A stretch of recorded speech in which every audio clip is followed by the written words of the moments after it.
Hello बच्चों। दो चरों में रैखिक समीकरण चैप्टर के सेकंड वीडियो में बता रहा हूं आपको रैखिक समीकरण के गुणांकों के आनुपातिक संबंध से ग्राफी व बीजगणितीय हलों की व्याख्या। पहले ये समझ लीजिए कि गुणांक क्या होते हैं दिए गए रैखिक समीकरण युग्म में। यहां पर देखिए ये रैखिक समीकरण युग्म दिया गया है, एक जोड़ा दिया गया है a1x plus b1y plus c1 equal to 0, a2x plus b2y plus c2 equal to 0। तो यहाँ पे गुणांक क्या है देखिए, x का गुणांक, गुणांक का मतलब होता है गुणा होने वाला अंक। तो x का गुणांक है a1, y का गुणांक है यहाँ पे b1। जबकि सेकंड इक्वेशन में देखिए x का गुणांक है a2 और y का गुणांक है b2। मैंने आपको पहले ही बता दिया कि a1 b1 c1 व a2 b2 c2 क्या है, वास्तविक संख्याएं। तो ये जो x से गुणा हो रहे हैं वो x के गुणांक होंगे, जो y से गुणा हो रहे हैं वो y के गुणांक, राइट।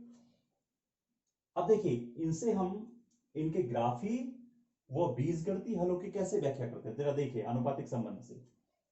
a1 और a2 यहां पे देखिए, a1 है फर्स्ट इक्वेशन में x का गुणांक और a2 है सेकंड इक्वेशन में x का गुणांक। इसी तरीके से फर्स्ट इक्वेशन में y का गुणांक है b1 और सेकंड इक्वेशन में y का गुणांक है b2। तो यदि कंडीशन आए a1 upon a2 does not equal to b1 upon b2, हमने a1 अपॉन a2 एक अनुपात निकाला, देन b1 अपॉन b2 निकाला और हम पाते हैं कि a1 upon a2 does not equal to b1 upon b2, तब इससे क्या डिसाइड करेंगे कि तब समीकरणों से निरूपित होने वाली रेखाएं प्रतिच्छेदी रेखाएं होंगी, इंटरसेक्टिंग लाइंस होंगी। जब हम इनसे ग्राफ प्लॉट करेंगे इन दोनों का तो हमारी ये जो रेखाएं आएंगी वो प्रतिच्छेदी आएंगी। प्रतिच्छेदी का मतलब इंटरसेक्टिंग, यानी एक दूसरे को प्रतिच्छेद करेंगे, एक दूसरे को काटेंगे। तो ये रेखाएं एक दूसरे को यहाँ पे काट रही है देखिए, तो इन रेखाओं को हम बोलते हैं इंटरसेक्टिंग लाइंस या फिर प्रतिच्छेदी रेखाएं, ठीक है। और इसके बीजगणितीय हलों के बारे में हम क्या कह सकते हैं, तो ग्राफी हल के बारे में हमने कह दिया। बीजगणितीय हलों के बारे में हम क्या कह सकते हैं कि समीकरण का अद्वितीय हल होगा। अद्वितीय का मतलब अ का मतलब नहीं और द्वितीय का मतलब दूसरा नहीं, यानी कि इस समीकरण युग्म का केवल एक और एक ही हल होगा, x का एक मान और y का एक मान।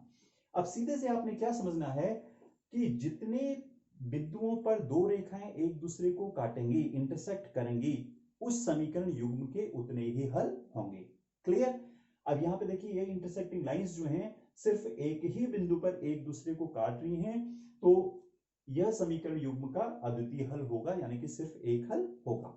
सेकंड देखिए, अब हमने अनुपातों a1 a2 b1 b2 और c1 c2 निकाला और हम पाते हैं कि a1 upon a2 equal to b1 upon b2 equal to c1 upon c2।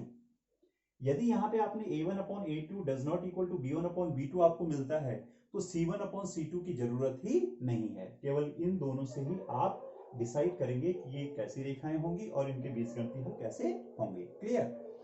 Second अनुपात, यदि a1 upon a2 equal to b1 upon b2 मिलता है तो ये दोनों केसेस में होता है देखिए, तो उस इसके लिए हमें फिर तीसरा अनुपात c1 अपॉन c2 की भी जरूरत पड़ती है। तो यदि a1 upon a2 equal to b1 upon b2 equal to c1 upon c2 आए, तब ग्राफी हल के बारे में हम क्या कह सकते हैं देखिए, तब समीकरणों से निरूपित रेखाएं संपाती होंगी, कोइंसिडेंट लाइंस।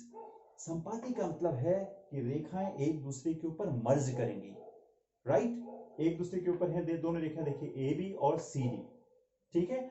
और इस जो बीजगणितीय हल है उसके बारे में हम क्या कह सकते हैं कि समीकरण के अपरिमित रूप से अनेक हल होंगे, कभी कभी हम कहते हैं कि अनंत हल भी होंगे।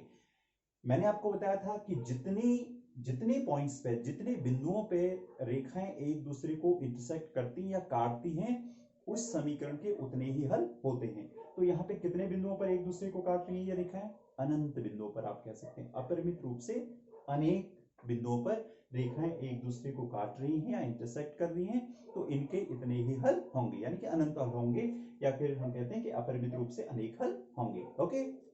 थर्ड वन, यदि a1 upon a2 equal to b1 upon b2 but does not equal to c1 upon c2, तब क्या डिसाइड करेंगे कि समीकरणों से निरूपित रेखाएं समांतर होंगी। जब अनुपात हमें मिलेगा a1 upon a2 equal to b1 upon b2 but not equal to c1 upon c2, तो हम कहेंगे कि रेखाएं, इनसे निरूपित होने वाली रेखाएं, समीकरणों से निरूपित होने वाली रेखाएं कैसी होंगी, समांतर होंगी। अब देखिए समांतर रेखाएं कितने बिंदुओं पर एक दूसरे को इंटरसेक्ट कर रही है या काट रही हैं, कोई भी बिंदु पर नहीं काट रही है। तो ऐसे समीकरण युग्मों के कोई हल नहीं होंगे। यदि एक दूसरे को इंटरसेक्ट ही नहीं कर रही हैं, प्रतिच्छेद ही नहीं कर रही हैं किसी भी बिंदु पर, तो ऐसे समीकरण युग्म का कोई भी हल नहीं होगा। तो सीधे से आपको यह समझना है कि ग्राफी हल में यदि वो एक दूसरे को एक बिंदु पर इंटरसेक्ट कर रही है तो एक हल, यानी कि अद्वितीय हल हम कहते हैं। अगर अनंत बिंदुओं पे हल इंटरसेक्ट कर रही है या प्रतिच्छेद कर रही है, जो संपाती रेखाएं हैं, अनंत हल हो जाएंगे समीकरण युग्म के।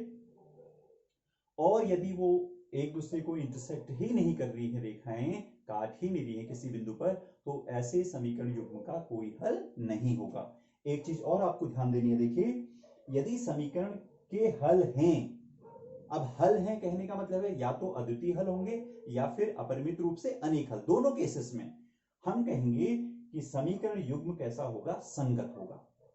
ठीक है, यदि समीकरण युग्म फर्स्ट और सेकंड केस में हल है, देखिए इसमें अद्वितीय हल है और इसमें अपरिमित रूप से अनेक हल या अनंत हल है, तो दोनों केसेस में हम कहेंगे कि समीकरण युग्म क्या है, संगत।